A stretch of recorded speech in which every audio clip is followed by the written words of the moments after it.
Hello students, welcome to City Online Classes. Myself Anjali Singh and I am teaching you Managing Human Resources, Semester 4, Unit 4th and Lecture 3rd. आज का topic हमारा क्या है? Compensation system. ठीक है, कल के लेक्चर में अगर हम देखें तो हम लोगों ने कंपनसेशन प्लानिंग के बारे में डिस्कस किया था, उसकी मीनिंग एंड ऑल डिस्कस की थी हम लोगों ने. अब हम क्या करेंगे, आज जो है वो हम किसकी बात करने जा रहे हैं? कंपनसेशन सिस्टम की, कि कोई भी ऑर्गेनाइजेशन किस तरह का कंपनसेशन सिस्टम फॉलो करता है. तो कंपनसेशन सिस्टम की बात करें तो उससे क्या है, इसके जो मेन जो है तो वो 3 पार्ट्स में डिवाइड किए गए हैं. फर्स्ट आपका क्या है? कंपनसेटिंग इंडिविजुअल एम्प्लॉयज़, कि आप क्या है, किसी एक इंडिविजुअल एम्प्लॉय की बात हो रही होती है कि अगर ऑर्गेनाइजेशन में एक इंडिविजुअल एम्प्लॉय को कंपनसेट किया जा रहा होगा तो उसके लिए क्या है, कौन कौन से मेथड्स को फॉलो किया जाएगा. सेकेंड वन आपका है कंपनसेटिंग ग्रुप ऑफ एम्प्लॉयज़, जो आपके ऑर्गेनाइजेशन में ग्रुप्स ऑफ एम्प्लॉयज़, मतलब कि जो आपके ऑर्गेनाइजेशन में डिफरेंट तरह के जो पीपल्स थे, जो आपके एम्प्लॉयज़ हैं वो वर्क कर रहे होते हैं, उन्हें एज एक ग्रुप में किस तरह से कंपनसेट किया जाएगा, ये आपका है. एंड कंपनसेशन सीईओज, मतलब कि आपके जो किसी भी ऑर्गेनाइजेशन में जो आपके टॉप मैनेजर्स होते हैं, टॉप एग्जीक्यूटिव्स होते हैं, जिनको हम लोग बोलते हैं चीफ एग्जीक्यूटिव ऑफिसर्स, उन्हें किस तरह से कंपनसेट किया जाए, किस तरह का मेथड फॉलो किया जाएगा, ये हम इसमें डिस्कस करेंगे. ओके, तो फर्स्ट अगर हम बात करें आपका इंडिविजुअल एम्प्लॉयज़ का, तो इसको जो डिफरेंट मेथड्स हैं इसमें, उन सबको हम एक एक करके क्या करेंगे, डिटेल में समझेंगे, क्या क्या चीज़ें होती हैं उन्हें डिटेल में अंडरस्टैंड करेंगे. तो फर्स्ट वन आपका देखें कंपनसेटिंग इंडिविजुअल एम्प्लॉयज़, तो इसमें हमारा फर्स्ट क्या है आपका, पीस रेट सिस्टम है. ठीक है, क्या है आपका first one is peace rate system. It was propounded by F.W. Taylor, the founder of scientific management. तो इसको किसने propound किया था फर्स्ट टाइम? इसको किसने propound किया था? जो आपके F.W. टेलर थे. कब? 1911 में. और जो F.W. टेलर हैं वो क्या है, वो फाउंडर है किसके? साइंटिफिक मैनेजमेंट के. तो आपको ये बात भी पता होनी चाहिए, ये बात लर्न होना चाहिए कि जो पीस रेट सिस्टम है वो किसने दिया था? F.W. टेलर ने दिया था. And F.W. टेलर कौन है? फाउंडर है साइंटिफिक मैनेजमेंट के. तो आपको ये पता होना चाहिए कि साइंटिफिक मैनेजमेंट के फाउंडर कौन थे? F.W. Taylor. Piece rate system simply means paying by units. Piece rate system की अगर हम बात करें, सिंपल मीनिंग की बात करें तो क्या है कि पेइंग बाय यूनिट्स, मतलब आपके यूनिट्स के अकॉर्डिंग पे करना. मीन्स कि आप जितने यूनिट्स प्रोड्यूस करेंगे ना, उसके अकॉर्डिंग, उसके रेट के अकॉर्डिंग आपको क्या किया जाएगा? पे किया जाएगा. ऑर्गेनाइजेशन आपको यूनिट्स के अकॉर्डिंग पे करेगी. ठीक है, तो जैसे आपका क्या है, मान लीजिए जो आप डे में क्या पर डे 10 यूनिट्स को प्रोड्यूस कर रहे होते हैं और आपके ऑर्गेनाइजेशन में है कि एक यूनिट के आपको कितने पैसे मिलने वाले हैं? 50 रुपीज़ मिलने वाले हैं. तो अगर आप पूरे डे में क्या है 10 यूनिट्स को प्रोड्यूस कर रहे हैं तो 10 को 50 से मल्टीप्लाई कर देंगे. ठीक है, और फिर जो अमाउंट आएगा वो आपको पे किया जाएगा पर डे के मतलब पर यूनिट्स के according. Organization involved in the production or manufacturing of goods adopt this pay system. अब कौन से ऑर्गेनाइजेशन है जो इस सिस्टम को अडॉप्ट करते हैं? तो ऐसे ऑर्गेनाइजेशन जो कि क्या है, किस चीज़ में इन्वॉल्व होते हैं? जो गुड्स होते हैं. ठीक है, जो गुड्स हैं उनकी मैन्युफैक्चरिंग में इन्वॉल्व होते हैं, वो इस पे सिस्टम को अडॉप्ट करते हैं. In this system, employees are paid on the basis of number of units manufactured by them during a time period. अभी इस मेथड में क्या होता है, अभी मैंने आपको बताया कि जो एम्प्लॉयज़ हैं उन्हें पेमेंट कैसे दिया जाता है, उसके अकॉर्डिंग कि वो एक पर्टिकुलर टाइम पीरियड में कितने यूनिट्स को मैन्युफैक्चर्ड कर रहे हैं, उसके बेसिस पे उन्हें पेमेंट दिया जाता है, उन्हें पे किया जाता है. नेक्स्ट मेथड है इसमें आपका इंडिविजुअल एम्प्लॉय में, तो that is skill based system. ठीक है, आपका सेकेंड मेथड क्या था? Skill based system.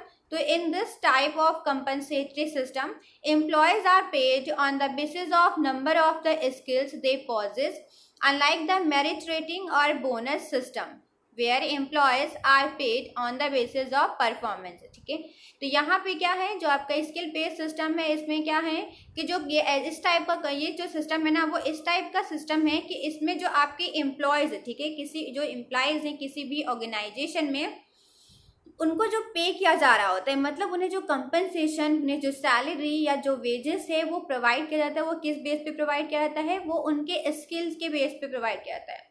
कि अगर कि जो जो जैसे कोई एम्प्लॉय है वो उसके अंदर बहुत हायर स्किल है, ठीक है, बहुत ज़्यादा स्किल्ड एम्प्लॉय है, तो उससे क्या होगा, ज़्यादा पे किया जाएगा, हायर पे किया जाएगा। एंड अगर हम कोई ऐसा एम्प्लॉय है जो अनस्किल्ड है, ठीक है, तो उसको क्या है, उसे कम पे किया जाएगा। तो यहाँ पे क्या है, इस मेथड में किसी कोई एम्प्लॉय किस तरह से परफॉर्म कर रहा है और वो कितने यूनिट्स को प्रोड्यूस कर रहा है, इससे कुछ भी मतलब नहीं होता है, उसको कंसीडर नहीं करते हैं, बल्कि क्या देखते हैं कि वो एम्प्लॉय कितने स्किल्स को पॉजेस कर रहा है, मतलब उसके अंदर कितनी सारी स्किल्स हैं, वो स्किल्ड है या नहीं है, हायर स्किल्ड है या सेमी स्किल्ड है, किस टाइप का है, तो उसके अकॉर्डिंग उसे पे किया जाता है।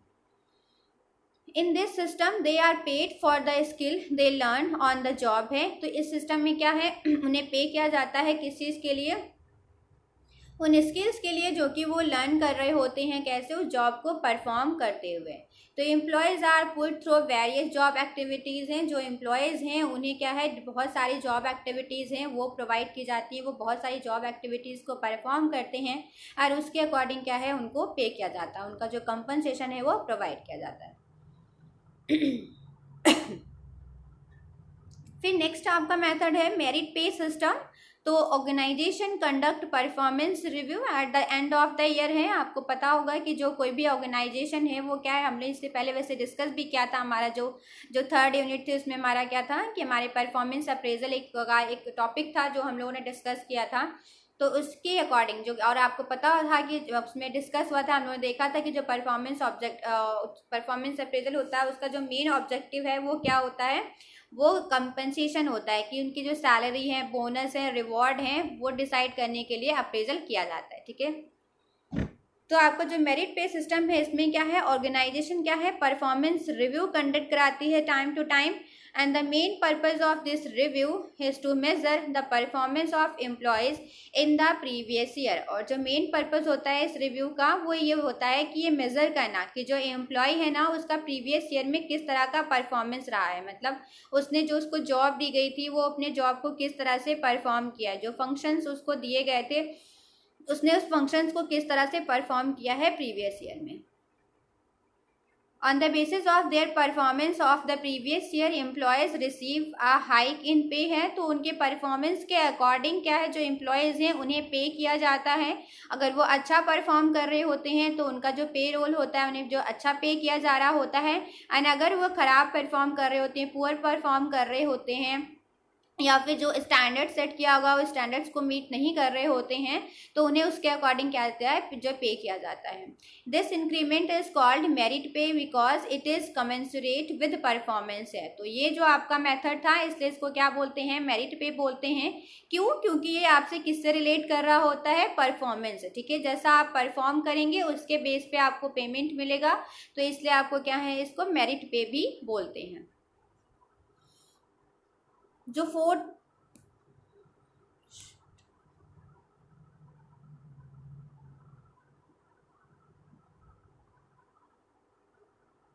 फोर्थ मेथड है आपका वो क्या है, बोनस सिस्टम है।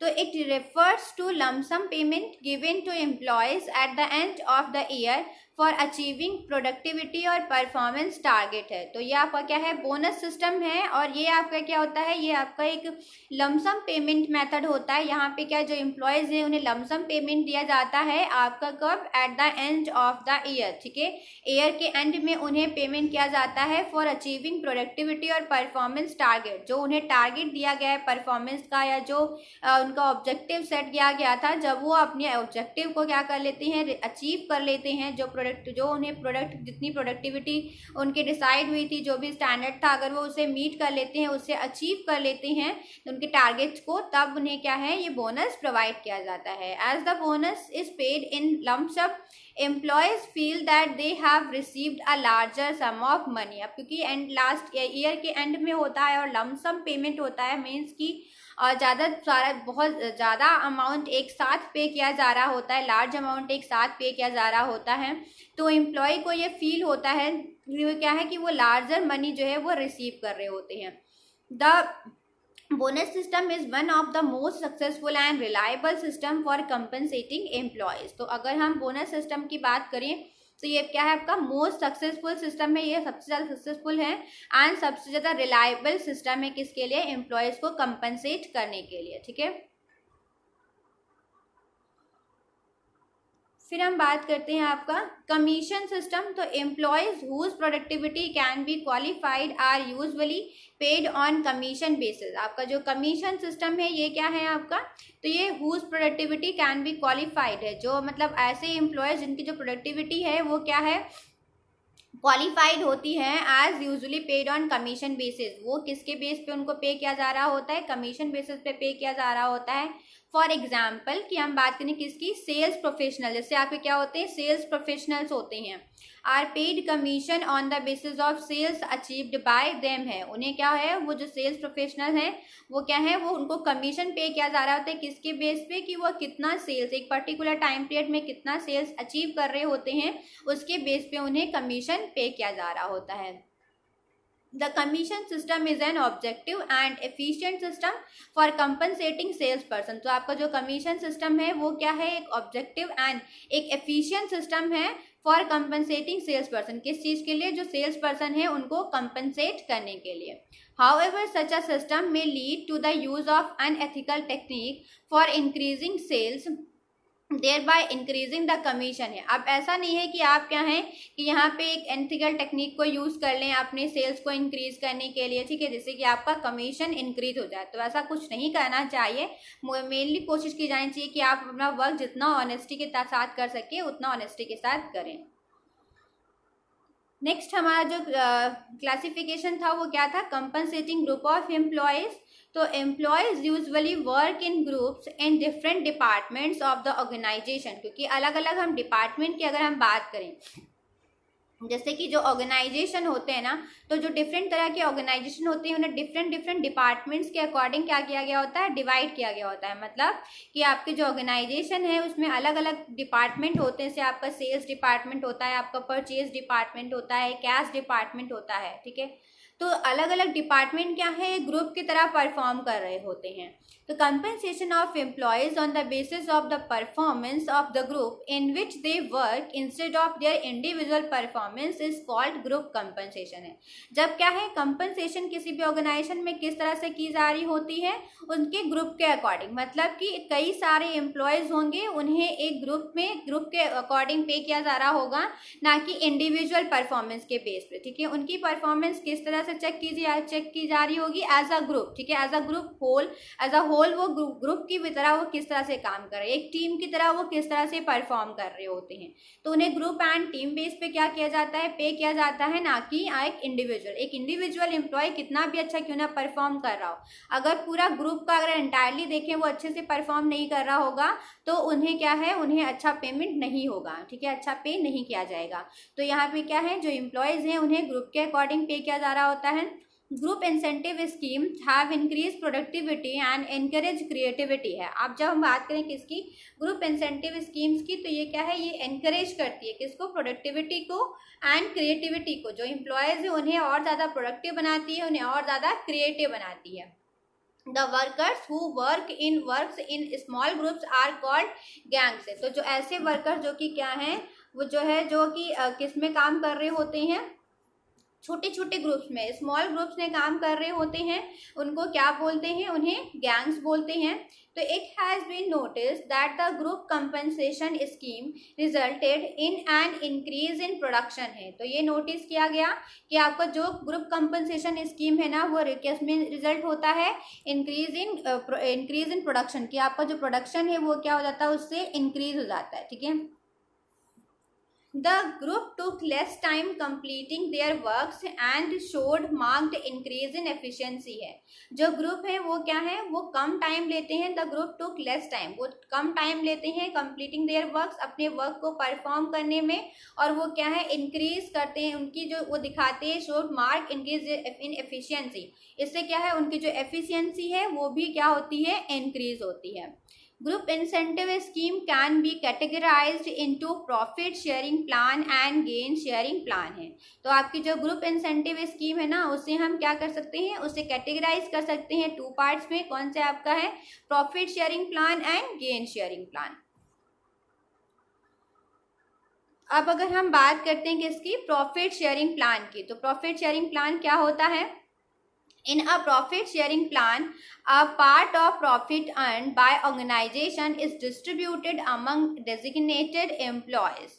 तो यहाँ पे क्या है, आपका जो प्रॉफिट शेयरिंग प्लान है उसमें क्या है, जो जो ऑर्गेनाइजेशन है, ठीक है, ऑर्गेनाइजेशन जो भी प्रॉफिट को अर्न कर रहा होता है उसे क्या है वो डिस्ट्रीब्यूट करता है, किसके साथ में, किसके बीच में डिस्ट्रीब्यूट करता है, जो डेजिग्नेटेड एम्प्लॉयज है ना उनके उनमें उसे डिस्ट्रीब्यूट करता है, ठीक है। अब ऑर्गेनाइजेशन जो भी प्रॉफिट अर्न कर रहा होगा, बेसिकली अगर हम देखें तो क्या है कि ऑर्गेनाइजेशन अपने जो भी प्रॉफिट अर्न कर रहा होता है उससे वो शेयर करता है, किसके साथ में शेयर कर रहा होता है, अपने एम्प्लॉयज के साथ में। तो organization set a target for profit sharing plan है। अब यूं ही तो नहीं कि वो क्या है यूं ही अपने एम्प्लॉयज के साथ में प्रॉफिट को शेयर कर देगा, नहीं, वो क्या करता है प्रॉफिट शेयरिंग प्लान के लिए वो पहले एक क्या करते हैं, सेट करते हैं एक टारगेट, ठीक है, एक टारगेट सेट करते हैं। जब वो टारगेट अचीव हो जाता है उसके बाद में फिर उन्हें वो प्रॉफिट होता है, देन वो क्या करते हैं शेयर करते हैं अपने प्रॉफिट्स को किसके साथ में, एम्प्लॉयज के साथ में। If the profit earned is greater than the target profit, it is distributed among employees. जो उन्होंने टारगेट सेट किया था प्रॉफिट का, अगर उनका क्या है जो प्रॉफिट है उस टारगेट से ज़्यादा होता है, ठीक है, उससे ग्रेटर होता है, तो वो उनका जो एक्स्ट्रा प्रॉफिट होता है उसे वो क्या कर देते हैं, डिस्ट्रीब्यूट कर देते हैं किसके बीच में, एम्प्लॉयज़ के बीच में। The profit can be distributed equally among the designated employees or it can be distributed in proportions to their income है, ठीक है। अब जो प्रॉफिट है वो ये भी हो सकता है कि वो सारे एम्प्लॉयज़ में इक्वली डिस्ट्रीब्यूट हो जाए या फिर उनके इनकम के अकॉर्डिंग कि वो कितना अर्न कर रहे हैं, कि क्या उनकी इनकम है, उस इनकम के प्रपोर्शन के अकॉर्डिंग भी डिस्ट्रीब्यूट किया जा सकता है।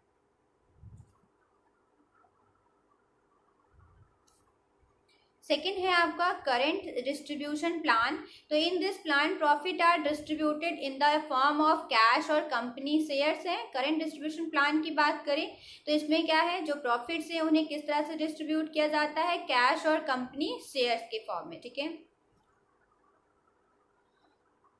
अब अगर हम बात करें किसकी, कॉम्बिनेशन प्लान की, तो कॉम्बिनेशन प्लान क्या होता है, in this plan employees receive periodic cash payment है। इसमें क्या है कि आपके जो एम्प्लॉयज हैं वो क्या रिसीव कर रहे होते हैं, पीरियडिक कैश पेमेंट रिसीव करते हैं, मतलब एक पीरियड के अकॉर्डिंग, एक पर्टिकुलर पीरियड के अकॉर्डिंग उन्हें क्या है कैश पेमेंट मिल रहा होता है। At the same time a fund is created in which profits are transferred which are to be given to employees at the time of retirement और termination है, ठीक है। तो उन्हें क्या है पीरियडिक कैश पेमेंट तो मिल ही रहा होता है उन एम्प्लॉयज़ को, उसके साथ में क्या है कि उन्हें एक जो है जो कंपनी होती, जो ऑर्गेनाइजेशन होती है वो क्या करती है, एक फंड को क्रिएट कर रही होती है और उस फंड में क्या है, ऑर्गेनाइजेशन जो भी प्रॉफिट हो रहा होता है उस प्रॉफिट का कुछ अमाउंट उसमें क्या कर रही होती है, ट्रांसफ़र कर रही होती है।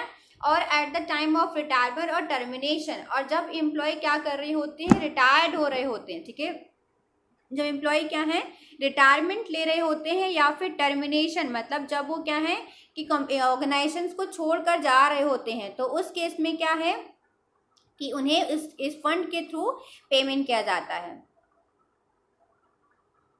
फोर्थ है डिफर्ड पे out plan.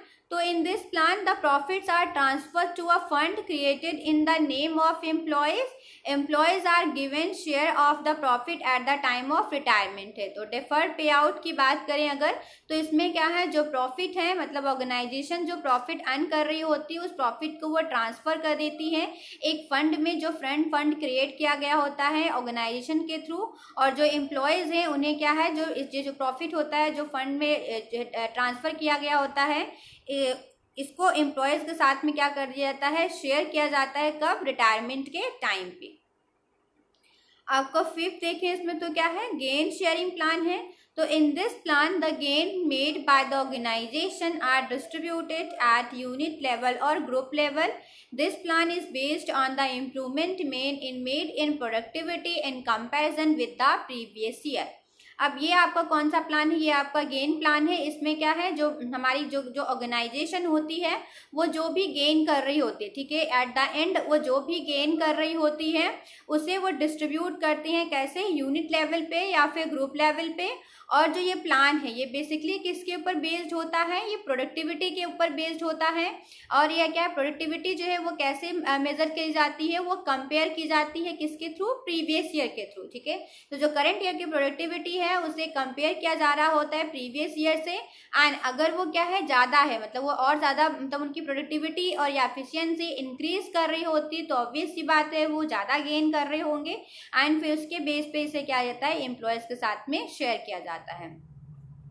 The basic difference between profit sharing and gain sharing is that in profit sharing, profits are distributed among designated employees, whereas the gain sharing plan they are limited to the department और unit that has contributed to the profit है। अब अगर हम बात करें कि इसमें जो बेसिक डिफरेंस होता है प्रॉफिट शेयरिंग और गेन शेयरिंग में, वो ये होता है कि जो प्रॉफिट शेयरिंग में क्या होता है, जो प्रॉफिट्स होते हैं ना वो जितने भी डेजिग्नेटेड एम्प्लॉयज़ होते हैं उनके बीच में डिस्ट्रीब्यूट हो जाता है। बट अगर हम गेन शेयरिंग की बात करें तो ये लिमिटेड होता है सिर्फ उस डिपार्टमेंट के तक या उस यूनिट के तहत जो कि क्या है, प्रॉफिट में कंट्रीब्यूट कर रहे होते हैं, जो कि प्रॉफिट अर्न करने में कंट्रीब्यूट कर रहे होते हैं, बस उनको ही जो है गेन शेयरिंग के थ्रू पेमेंट किया जाता है। अब थर्ड कैटेगरी हमारी क्या थी, कंपनसेटिंग सीईओज हैं, ठीक है। जो आपके कौन थे, आपके जो सीईओ चीफ एग्जीक्यूटिव ऑफिसर थे उनको कंपनसेट करने की बात हो रही थी। तो the topic of executive compensation has gain considerable importance. तो आपका जो एग्जीक्यूटिव कंपनसेशन है ये भी क्या है, इसकी अपनी अलग इंपॉर्टेंस है, ठीक है, क्योंकि आपके वैसे भी ये क्या होते हैं, ये टॉप मैनेजर्स होते हैं। टॉप मैनेजर्स तो वैसे भी एम्प्लॉयज़ के ऑर्गेनाइजेशंस के इंपॉर्टेंट पर्सन्स होते हैं, तो उनका कंपनसेशन भी इंपॉर्टेंट होगा। तो this has given rise to many heated debates because of the inequality between executive compensation and compensation of other employees है, ठीक है। तो इसके अकॉर्डिंग क्या था कि जो सीईओ की बात कर रहे हैं तो इसकी जो बात करें तो ये क्या है, आपके ये चीफ एग्जीक्यूटिव्स होते हैं। तो जो इनकी कंपनसेशन की जब बात हुई थी तो ये क्या था कि बहुत ज़्यादा आर्गुमेंट हुआ था, बहुत ज़्यादा डिबेट हुई थी, क्योंकि क्या था यहाँ पे इनइक्वालिटी की हो रही थी। जो बाकी के अदर एम्प्लॉयज़ थे और जो आपके क्या है एग्जीक्यूटिव्स हैं, ये एम्प्लॉय हैं, इनमें क्या, इनके पेमेंट में क्या होती, इनइक्वालिटी बहुत ज़्यादा होती, तो इसके लिए बहुत ज़्यादा डिबेट हुआ था। A survey conducted by workforce company in 2000 revealed that over the last decade executive compensation has increased by कितना था 212% है। तो अगर हम देखें तो अगर इन्होंने एक सर्वे कंडक्ट किया था तो उसमें देखा गया था कि जो एग्जीक्यूटिव कंपनसेशन है वो इंक्रीज हुआ है कितना 212%, बहुत ज़्यादा इंक्रीज हुआ है। वेयर एज जो workers compensation has increase by only 53%। लेकिन अगर हम बात करें नॉर्मल वर्कर्स की, नॉर्मल एम्प्लॉयज़ की, तो उनके कंपनसेशन की इंक्रीज होने की बात देखें तो वो सिर्फ 53% इंक्रीज हुआ है, जो कि बहुत डिफरेंस है दोनों के बीच में। इसी वजह से क्या हुआ था, बहुत डिबेट हुआ था कि आगे की जो सीईओज हैं उनकी इनकम इतनी ज़्यादा अगर जो है इंक्रीज हो रही है तो क्या कहते हैं, जो वर्कर्स हैं, नॉर्मल वर्कर्स हैं, उनकी क्यों नहीं। तो CEOs are receive such high compensator because they provide the company a vision and also give direction to all its activities है। फर्दर क्या हुआ, इस जस्टिफाई किया गया कि जो सीईओ हैं वो इसलिए हाई कंपनसेशन रिसीव करते हैं, क्यों, क्योंकि वो बहुत कंपनी को एक विजन भी प्रोवाइड करते हैं, साथ ही साथ क्या है, जो एक्टिविटीज़ हैं उनको डायरेक्शन भी प्रोवाइड करते हैं। सो स्टूडेंट्स, हमने आज क्या डिस्कस किया, हमारा जो कंपनसेशन सिस्टम था उससे हम लोगों ने आज पूरा डिस्कस कर लिया इस लेक्चर में।